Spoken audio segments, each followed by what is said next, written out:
Amigos de Radio Victoria, ojo con eso, televisión. En esta, nuestra alianza hemisférica con Benamérica, con Reporte Confidencial, con el portal Sin Filtro de Mayor Petit, con la Red Global de la Diáspora y con el diario La Faena de la Isla de Margarita, nosotros vamos a conversar de una manera muy particular y muy especial con Jean-Pierre Chauvert. Jean-Pierre es experto petrolero, especializado también en mercadeo internacional de petróleo y derivados. eh, bueno, investigador minucioso pues, de esta área. eh, Preocupado por lo que ha pasado en Venezuela y lo que está pasando en el área petrolera en general. Pero estamos, Jean-Pierre, hoy día en una disyuntiva que no nos clarifica mucho. Estaba leyendo antes de hablar contigo que pareciera que los chinos tomaron posesión o van a tomar posesión, según un funcionario americano, de la refinería del Carbón en Paraguaná. Al mismo tiempo, pues, Trump acaba de anunciar aparentemente la cesación de todos los permisos para explotar petróleo a las empresas americanas y no sé a quién más. Y lo de Citgo, que es un problema pues que, bueno, que tiene sus implicaciones, sus pros y sus contras en el tiempo y que no se ha clarificado todavía judicialmente. Entonces esos son los factores que yo quiero que tú me los aclares o me des tu apreciación o dónde podríamos terminar. Bueno, gracias, José Antonio, por la invitación.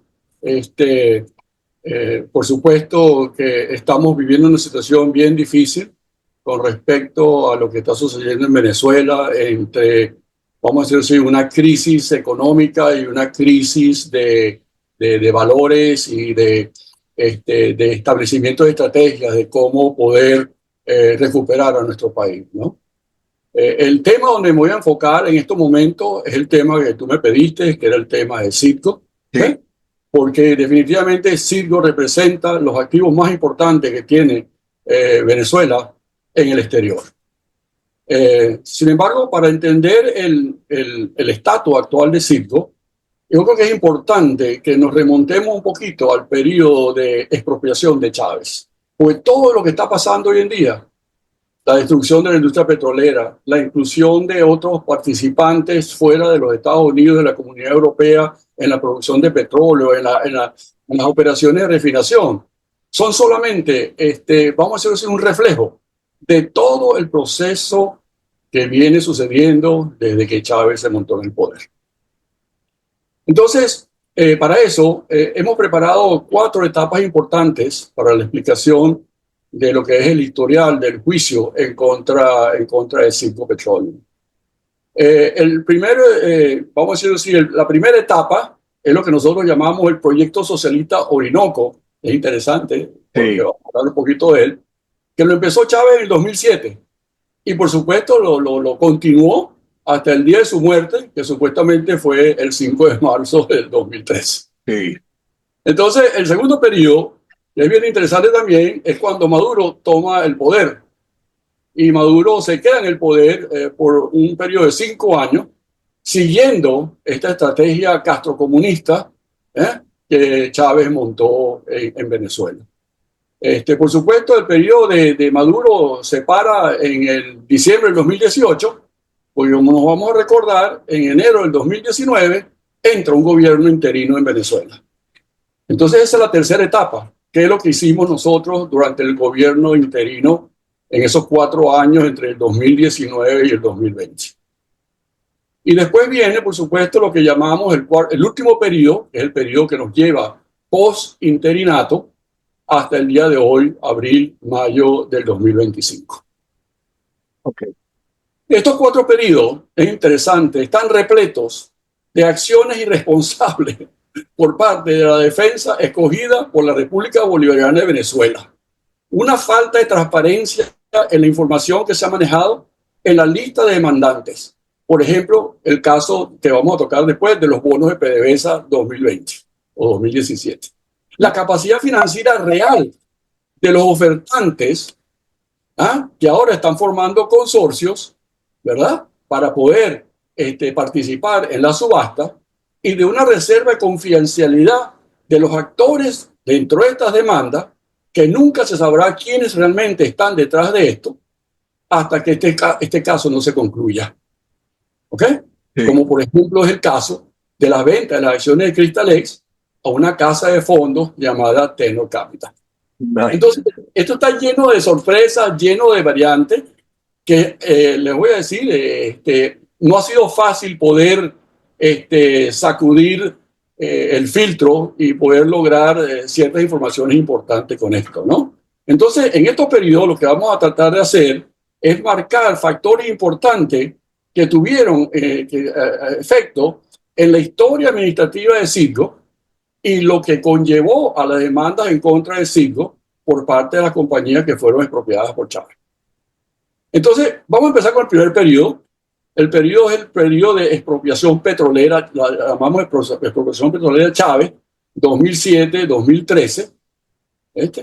Y esto se inicia, interesantemente, un 1 de mayo del 2007, cuando Chávez consumó la nacionalización petrolera con la toma de control de las empresas que funcionaron en la faja petrolífera del Orinoco, que se estima desde aquel entonces el mayor reservorio mundial de crudo. ¿Ok? Sí. Chávez llamó a este proceso un proceso socialista Orinoco. Es decir, que Chávez desde hace mucho tiempo ya tenía planificado tomar el control de todas estas empresas y no solamente eso, que lo peor fue que las destruyó. Entonces, dentro de este proyecto socialista, ahora PDVSA pasaría a tener un 60% mínimo de las acciones de estas empresas mixtas. No sé si te acuerdas de ese momento, ¿no? Sí, sí, correcto. Entonces le dejó el resto a las otras empresas para que se repartieran el botín de los 40%. Y por supuesto, para esa época, la faja petrolífera del Orinoco estaba produciendo ya 600,000 barriles diarios de petróleo, incluyendo el proyecto ConocoPhillips. Por supuesto, empresas como ConocoPhillips y ExxonMobil se negaron a firmar estos acuerdos. No aceptaron estos acuerdos. Y Chávez, por supuesto, no le prestó ninguna atención llevando a cabo su proyecto socialista. Esto desencadenó en las primeras demandas en contra de PDVSA por parte de estas dos empresas americanas. Claro. Ahí está el inicio del problema. ¿Ok? Sí. Entonces Chávez, él lo llamó la nacionalización, pero realmente fue un proceso de expropiación de todos esos proyectos, ¿no? Sí. Y entonces, en el 2011, Chávez expropia a Cristales las minas de oro de las cristalinas. ¿Ok? Sí. Para decir una información muy importante, desde el periodo del 2002 al 2012, ¿ok? Y esto está reportado por Conindustria.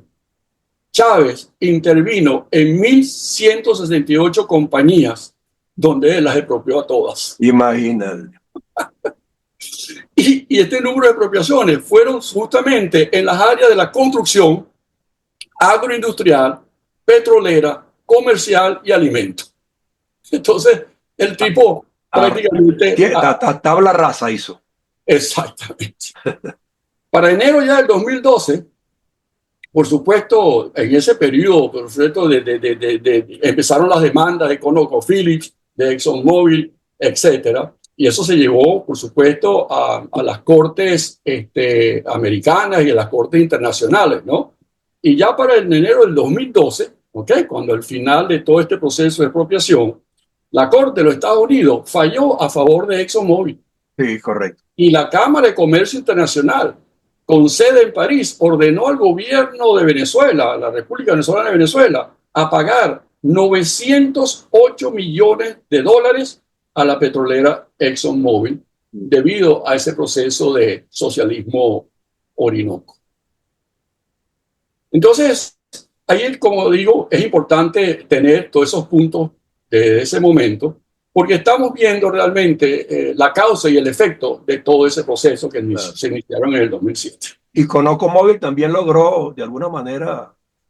ConocoPhillips también. ConocoPhillips logró cobrar, ¿no? Pero eso entonces después se tuvo que meter todo en lo que llamamos ahora, porque después voy a explicar lo que sucedió, que por supuesto Chávez ni Maduro le prestaron atención a esas demandas, se hicieron vistas gordas de eso, y ellos tuvieron que actuar a través de un mecanismo diferente, que era la conexión entre la República de Venezuela, PDVSA, y PDVSA siendo socio de Circo Petroleum. A Ahí es través donde de, surge la figura del alter ego, ¿no? y entonces ahí utilizaron correcto, José Antonio, la figura del alter ego, que la voy a tocar un poquito más adelante. Ok. Entonces, Cristalex, realmente, cuando a ellos los expropian, ellos tuvieron un problema muy grave. Ellos tuvieron que ir a las Cortes de Ontario, porque es una compañía minera canadiense. Sí. En el 2012 tuvieron que ir a la Corte de Ontario, Corte de Canadá, porque en ese momento ellos tenían que pagar 100 millones de dólares canadienses, ¿ok? A unos tenedores de bonos de la empresa Cristalex. ¿Está viendo cómo empieza el Sí. problema?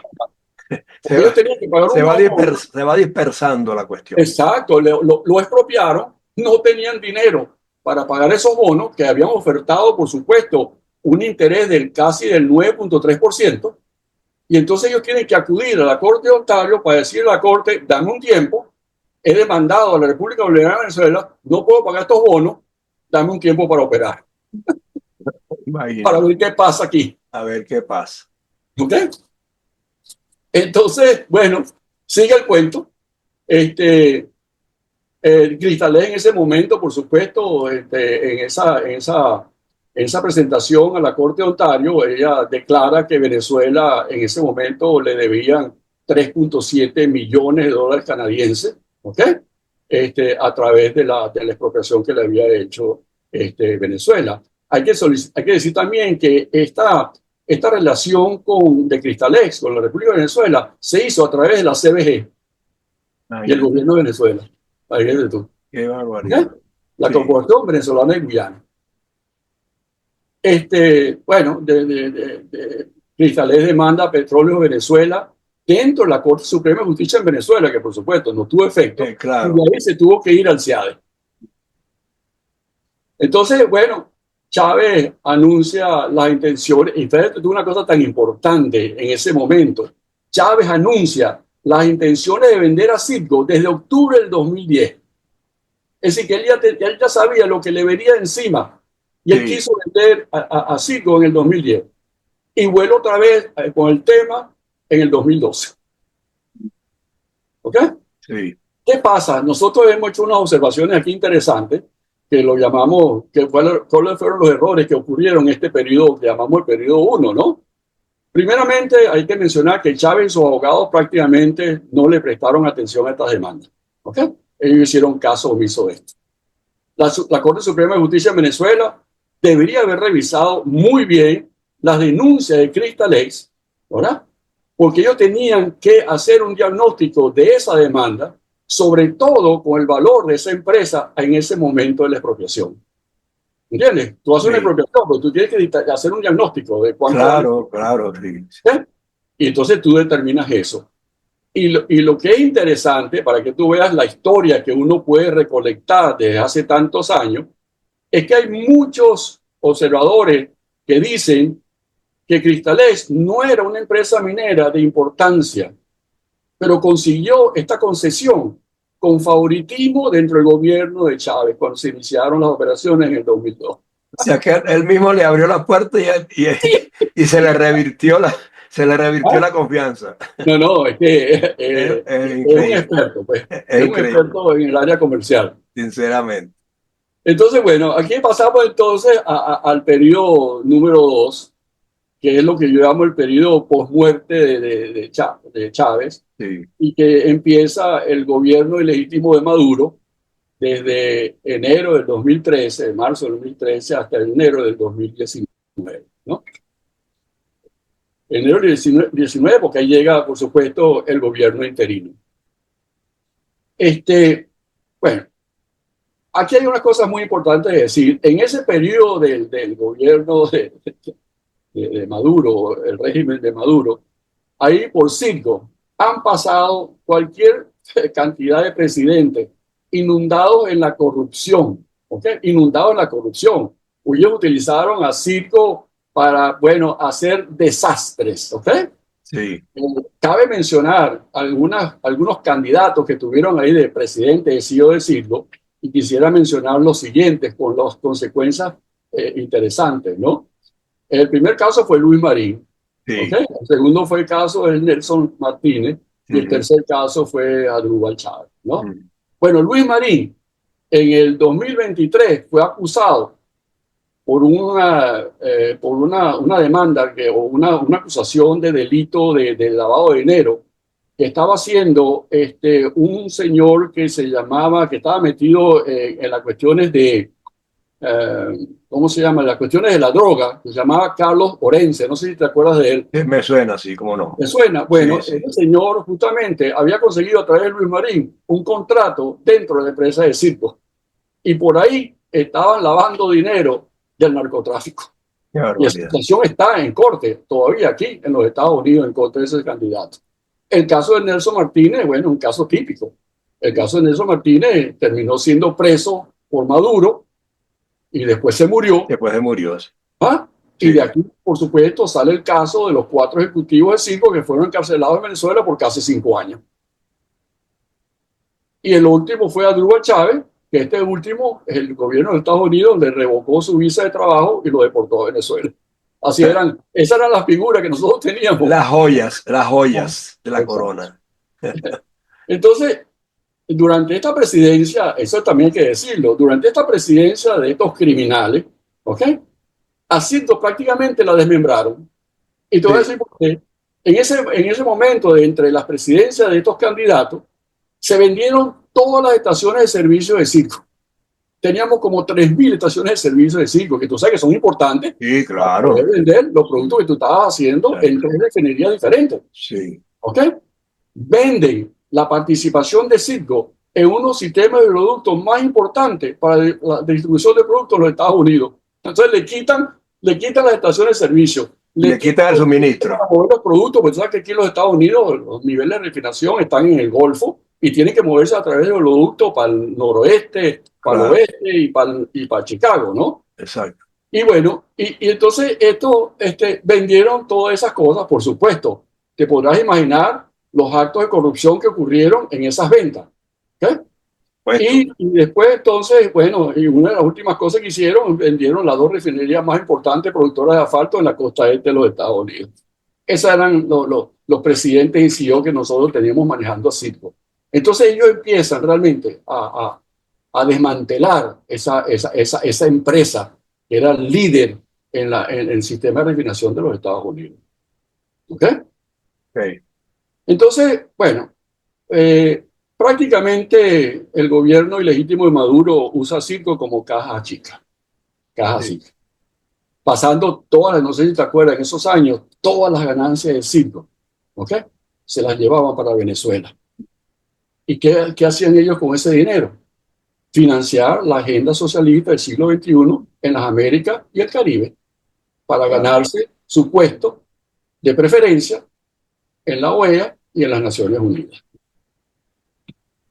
En muchos casos, para que tú veas, y eso es importante decirlo, utilizaron una fundación que existe todavía dentro de Circo, que se llama la Fundación Simón Bolívar. Y por ahí estaban enviando fondos a ONG, ¿ok? De los miembros del gobierno, que no tenían nada que ver con apoyos a proyectos de ayuda humanitaria. Imagínate. Y eso está todo, la información está Documentado, está disponible. documentado, ¿no? Eso está documentado. Todo lo que yo estoy diciendo aquí ha sido una labor de irme a buscar información para respaldar todo lo que se está diciendo acá. Bueno, llegamos a noviembre del 2015. Cristales abre su demanda en la corte de Delaware. ¿Ok? Estamos hablando de 2015, estamos en el 2025, hace casi 10 años Sí. atrás. En abril de 2016, el Centro de Disputas de Inversiones Extranjeras, CIADE, falla a favor de Cristalex y le pide a la República Venezolana de Venezuela que le pague $1 billón por las expropiaciones de las minas de la Cristina. En mayo del Eso 2020, ya fue honrado, esa obligación. no, no, eso está todavía pendiente. Todavía, Yo creo que todavía. vamos a llegar ahora en el estatus actual Ok. de porque Cristalex todavía es uno de los acreedores de las demandas en contra de Citgo, que son como 20 acreedores que tenemos hoy en día. ¿Ok? Ellos Sí, son parte de esas acreencias y de esas demandas, ¿no? ok. En mayo del 2017, el Tribunal de Delaware también, después de que el SEADE le dio la autorización, falla a favor de Cristalex y le pide al gobierno de Venezuela, ya estamos en la corte de Delaware, con el juez Starks, ¿ok?, que le pague ese $1 billón. Pero por supuesto, eso no sucedió. Maduro interpela la decisión del SEADE, pero no logra parar la demanda de Cristalex. Y la verdad es que Maduro no estaba nunca interesado de proteger a Citgo, ¿ok? Porque ellos estaban utilizando a Citgo como caja chica y Claro. extraer todas las ganancias que podía tener ahí. Y después de sacar las ganancias, ¿qué le interesaba a ellos mantener esa Ahora, empresa? en qué momento se le acaba ese caramelo al régimen venezolano que no pudo utilizar más los recursos de Cuando Citgo? entra, cuando entra el interinato. Ah, ok. Y ahora lo voy a explicar en la próxima fase. Sí. Y hay una cosa muy importante para que tú veas, estamos hablando del 2017, cuando entra en el 2000, en mayo del 2018, ya estaba Trump en la presidencia de los Estados Unidos. Sí, correcto. Había muchos grupos de la sociedad civil venezolana que estábamos pidiendo apoyo para que se hiciera un proceso de evaluación de lo que estaba sucediendo en esa demanda. Y no sé si tú te acuerdas, ese fue el primer apoyo que tuvimos de Trump a la oposición venezolana, Sí, esa sí, oposición cómo que no, estaba claro. creándose ahí, donde Trump introdujo una orden ejecutiva prohibiéndose a cualquier americano, a cualquier compañía americana, envolverse en las transacciones relacionadas a la venta, la transferencia o la asignación de las acciones de Citgo. Eso nos ayudó a nosotros a coger un poquito de aire, ¿no? Claro. Antes de que entrara, por supuesto, el gobierno interino. Sí, Ahora, en este periodo de Maduro, hay que mencionar lo siguiente, ¿no? Como conclusión, ¿no? Bueno, Maduro contrata un bufete de abogados que no estaba interesado en proteger a los activos de Citgo, ¿ok? Eso fue sí, todo un circo. ya. Citgo estuvo inundada de casos de corrupción durante esos 7 años del régimen de Maduro. Y Citgo solo sirvió como caja chica, ¿ah? Y después que pudieron desarrollar ¿cómo se llama?, el proyecto del socialismo del siglo XXI, no les interesó y como consecuencia no estaban interesados en proteger esos activos. Ok. Entonces, ahora entramos en el periodo 3, el periodo del gobierno interino, que va desde enero del 2019 hasta diciembre del 2022. ¿Ok? Aquí Juan Guaidó, pues hay que decir, asumió la presidencia interina de Venezuela el 23 de enero del 2019, quien entonces era el presidente de la Asamblea Nacional de nosotros en Venezuela. Guaidó inmediatamente, ahí respondo a tu pregunta, toma control de todos los activos existentes de la República Bolivariana de Venezuela en los Estados Unidos. ¿Ok? Sí, ¿Tú sí, te acuerdas sí, sí, claro. de ese momento, ¿no? Incluyendo No, y la, adquirió tanta relevancia eso que inclusive Trump recibió a Guaidó en un momento dado, pues, como exactamente. una voz autorizada para todas esas cosas. Exacto, como una persona que está respaldada por 50 países y que era Sí, justamente el presidente de un gobierno interino que se llamó en aquel momento un gobierno de transición para poder sacar a, vamos a decirlo así, a las fuerzas del mal que estaban en Venezuela, que vamos a llamar el régimen criminal de Maduro, ¿no? Entonces, cuando él toma control de estas cuentas, es importante decir que había una cuenta muy grande en el Banco Central de Venezuela en los Estados Unidos. Esa es una cuenta que estaba en el Citibank con alrededor de $450 millones, que fueron los que se utilizaron durante el gobierno interino supuestamente para promover estrategias de cómo sacar a Maduro del poder, ¿no? También había unas cuentas bancarias de PDVSA en los Estados Unidos, incluyendo unas cuentas por cobrar que después se utilizaron, como voy a explicar más adelante, para pagar unos intereses de los bonos de PDVSA 2017, ¿ok? Y por supuesto también entran todos los activos de Citgo. Entonces, en ese mismo enero de la Asamblea Nacional del 2015, la Asamblea Nacional del 2015 nombra un equipo ejecutivo sí, que se llama PDVSA Ad Hoc para empezar, vamos a decir, el litigio en contra de los acreedores que estaban demandando a los activos del circo, ¿ok? En ese momento. Entonces, eso por supuesto, PDVSA ad hoc tiene que contratar un nuevo bufete de Un abogados, nuevo bufete de abogados, sí. ¿ok? Para defender esos activos. Entonces, ¿qué pasa? Ahora tenemos dos gobiernos en paralelo. Un gobierno ad hoc, que PDVSA ad hoc, que defiende los activos del circo, y una República Bolivariana de Venezuela que está tratando también de defenderse en contra de la demanda, en contra de la República Bolivariana de Venezuela. Entonces, es como dos canales de difusión tratando de proteger la misma cosa. En pocas palabras, eso, por supuesto, crea mucha confusión de a quién le toca qué, Claro. quién es responsable de qué.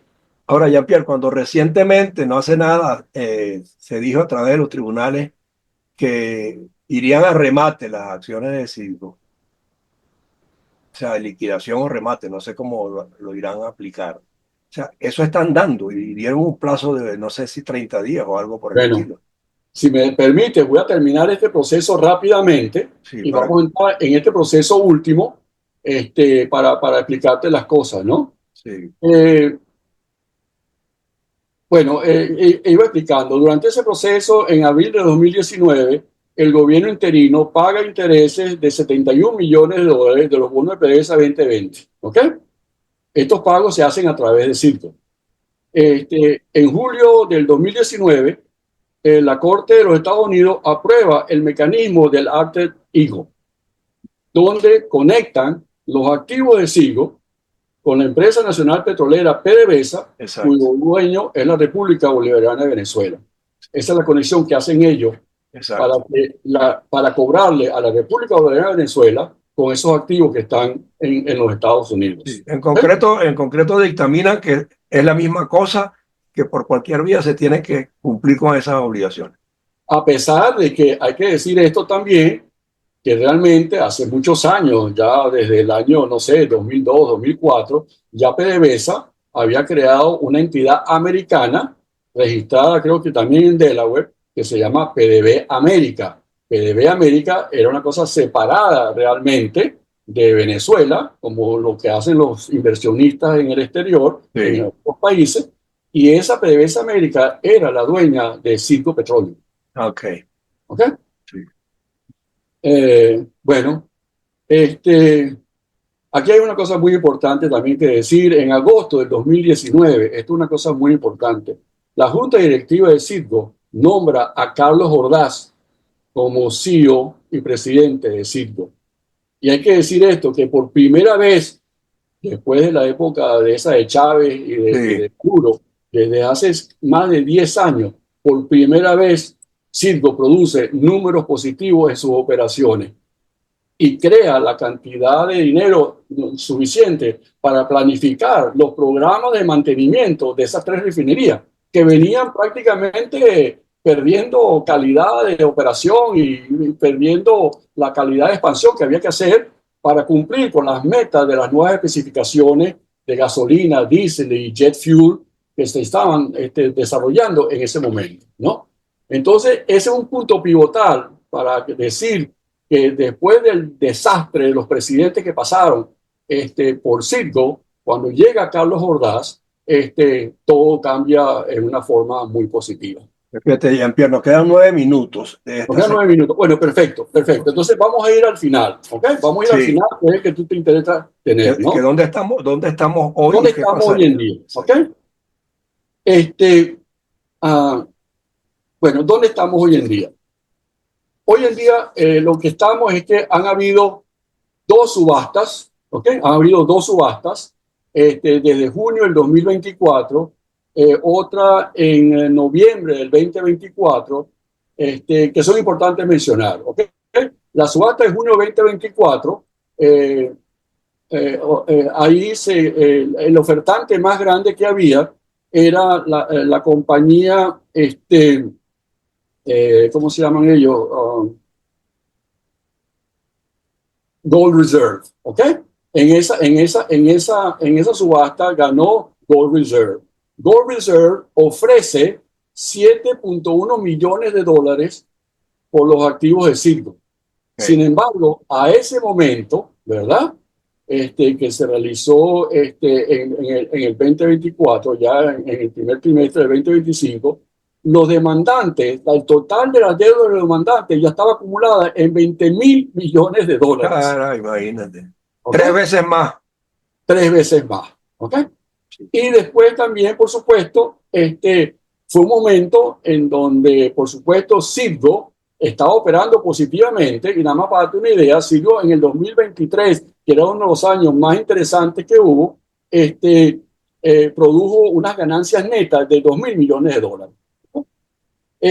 Bueno, hubo un proceso de audiencia, los otros acreedores reclamaron que eso no era suficiente para pagarle a todo el mundo, y entonces el juez Starks establece un inicio de una segunda subasta, que es la subasta que empieza en noviembre del 2024, y para ya abril del 21, el 21 de abril del 2025, el juez Starks le aprueba la propuesta de una empresa que se llama Contrarian Funds, ¿okay? Una empresa de fondo que es realmente una subsidiaria, una filial de Red Tree. Entonces, cuando tú ves las informaciones en la prensa, tú hablas que Red Tree es actualmente la oferta mejor que hay dentro de las propuestas que se han ofrecido para la compra de los activos de Sí. Citi, ¿no? Ok. Pero aquí hay una cosa que es muy importante mencionar, José Antonio, es que,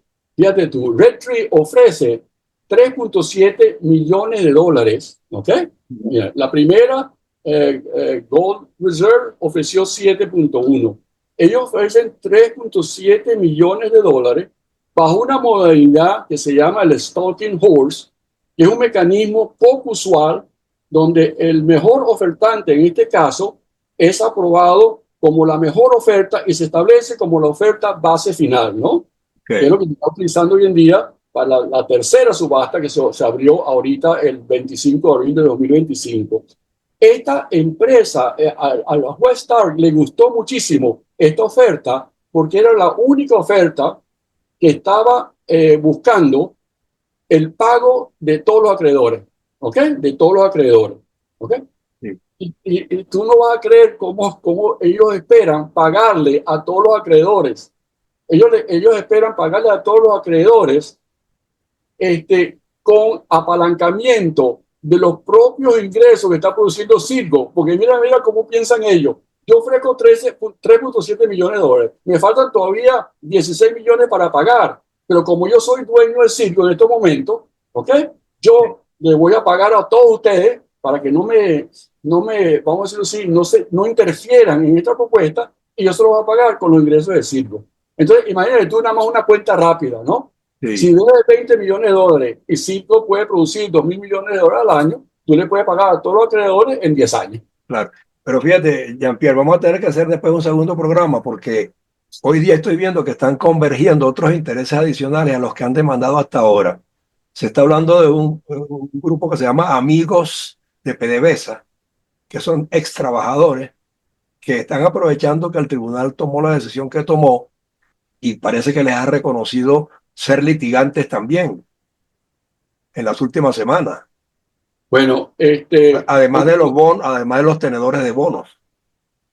mira, bueno, sí, es verdad lo que hay dos cosas. Voy a tocar el caso más fácil, que es el caso de los Es porque, tenedores. te lo decía porque nos quedan 4 o 3 minutos, Sí, entonces si sí. no, si quieres hacemos un segundo programa, tú me No, no, dices. no, no, de verdad que no creo que vaya a tener tiempo. Prefiero terminar con esto de una Ok, vez para dale dártelo pues. 3 minutos tienes. entonces, bueno, el caso es que los tenedores de bonos, es verdad, es una cosa que se agregó porque eso es una demanda que ellos pudieron incluir dentro dentro de las demandas en contra de PDVSA. Pero te voy a decir una cosa muy importante, que es muy importante saber. Red Tree, que es la última que tiene, y Contrarian, ¿ok? Para que tú veas cómo es la cosa, que aparte que quiere apalancarse con Citgo, ellos son también dueños a través de un fondo mutual del 21% de los bonos de PDVSA. Entonces lo están poniendo como deuda que van a utilizar para pagarse ellos mismos. Ellos mismos. No, entonces, esto está, mira, de verdad que nunca he visto algo tan complicado como ha sido esto. en conclusión, ¿Ah? porque para que la En audiencia conclusión, todo entienda, esto que pasa. Tenemos un gobierno electo el 28 de julio. ¿Ok? No ok, se ha juramentado todavía. ¿Ok? Necesitamos realmente y no tiene representación en ese litigio. y no tiene representación. Entonces, todo el dilema está aquí entre una comisión que se llama la Comisión de Protección de Activos de la Asamblea Nacional, cuyo fuente de defensa es PDVSA ad hoc y sus abogados, pero realmente nosotros no tenemos un gobierno que le pueda pedir a Donald Trump ciertas cosas, ¿no? Sí, Ciertas cosas, como él lo hizo en el 2018, que exacto. sacó una orden ejecutiva y dijo, párenme el proceso hasta que Venezuela pueda volver a tener un gobierno y nosotros le vamos a pagar a todos los demandantes a través del apalancamiento de mi propia empresa, que es Citgo. Ok. Y no, Pero ¿crees que todavía queda tiempo para lograr que de alguna manera Trump tome partido a estas alturas del juego? Porque por ahí ese anuncio que hace de suspender todas las licencias hoy y los chinos ya están dentro y con qué suministro se va a valer Cirgo para seguir generando y cumpliendo. bueno, José Antonio, el tiempo vale oro, ¿verdad? Yo creo. Y desde el Y 28 de julio, aquí se me está acabando. bueno, el 28 de julio, hermano, han pasado 8 meses, están sucediendo cosas en Venezuela, Es pero correcto. tenemos que tener un plan Sí, para la defensa de esos activos a través de lo que va a ser el nuevo gobierno electo de Venezuela. Dios te oiga. Gracias, hermano. Entonces, bueno, vamos a estar muy pendientes porque sobre ese particular tenemos que hablar también cómo están las perspectivas electorales a futuro con el resultado del 28 y cómo terminaría este proceso que ellos convocaron que de alguna manera pretende trastocar lo alcanzado hasta ahora desde el punto de vista de libertad y democracia. Y que sin libertad y democracia esos planes no se completarían nunca. Hay que lograr que el gobierno triunfante el 28 de julio se instale de alguna manera tarde o temprano. Bueno, agradecido por tu invitación. No, y gracias a ti porque nos has dado una información valiosísima que nos tiene que poner a Bueno, pensar estamos que pendientes. Nosotros, como tú sabes, estamos siempre en la defensa del circo. Nosotros hemos mandado cartas a los departamentos de Estado, Departamento de Justicia, el Departamento de Secretaría de Estado. Nosotros hemos estado muy yo de eso fuertes. estoy, estoy súper consciente y yo sé de tu acción y la acción de muchos en ese particular y por eso pues tú sabes que esta tribuna cuando la quieran utilizar está a disposición de ustedes de la manera más objetiva posible para que las cosas se sepan y la gente en Venezuela sepa qué actitudes tomar frente al régimen que tenemos hoy día y la necesidad de luchar a brazo partido porque la democracia vuelva, así de sencillo. Bueno, muchas gracias por el tiempo que nos ha permitido para explicar esto, porque es importante que la gente esté consciente de lo que está pasando Seguro. y los Gracias. detalles de lo que está pasando dentro de la... Gracias, Jean-Pierre Chauvet, experto petrolero, usted lo sabe, conocedor del mercadeo internacional de crudo. Bueno, si me pongo a leer su currículum, ustedes se impactarían, pero es la persona indicada para hablar de estos temas y con lo que nos dijo hoy, yo espero que ustedes adquieran claridad sobre el futuro y el presente del país. Gracias por tu tiempo, Jean-Pierre. Un Muchas abrazo. gracias, José Hasta, Antonio.